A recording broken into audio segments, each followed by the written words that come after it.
های گایز، چطوری بچه؟ من سارا نایکسیت هستم و امروز اومدیم با اولین ویدیو کانال یوتیوب من و همونطور که می‌بینید امروز 9 فروردین 1404 که مصاف با بازی استقلال تهران و خیبر خرم‌آباد که ما داریم این ورزشگاه. الان دقیقاً ساعت 4:31 است و ما داریم راه می‌افتیم بالا ساعت 7:15 تا یه ساعت قبل اینکه ورزشگاه باشیم و نشون می‌خوایم. و این اولین ویلاگ من چنل من لایک و کامنت و سابسکرایب یادتون نره.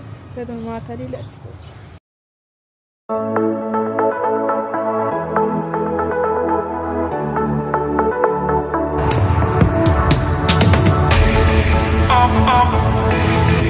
Always alone.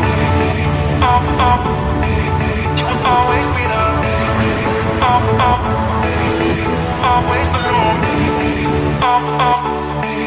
You will always be there. رسیدیم ورزشگاه.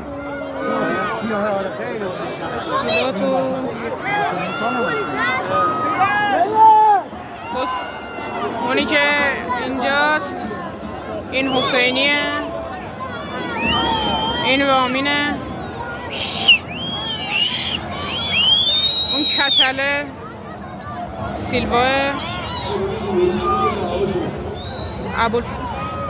ایشون آقای ابوالفضل جلالی، صالح هردانی. زیاد معلوم نیست ولی سید قشنگ معلومه.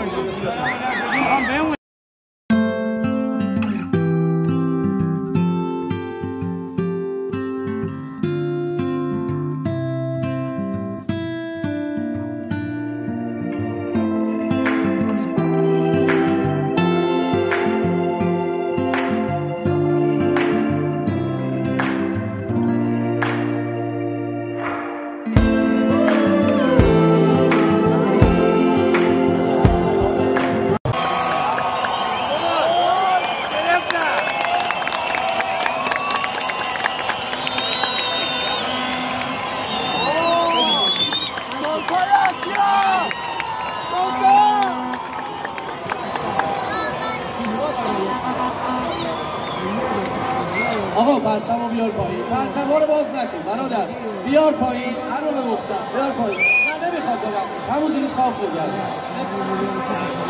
بچه‌ها این جلوی‌ها بیار پایین پرچمو. آقا میخوایم ببینیم و خوراکی رو دیگه بذار کنار. چرا من نمی‌دونم رو دوباره ببینیم. باید به پول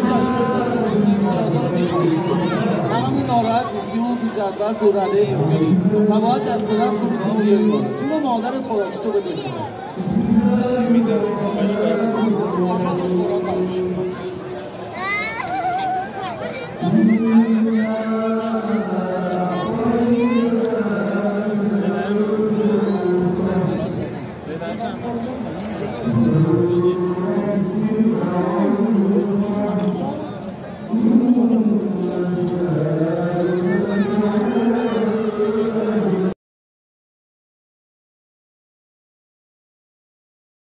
رو اینجا کوتاه کار کرد رامین رضاییان. غافلگیر کردن خط دفاعی خیبر رو. سانتری که خیلی زیبا بود، کسی هم یارگیری نکرده بود با محمد رضا آزادی تا او به این ترتیب با این ضربه سر دروازه حریف رو باز بکنه.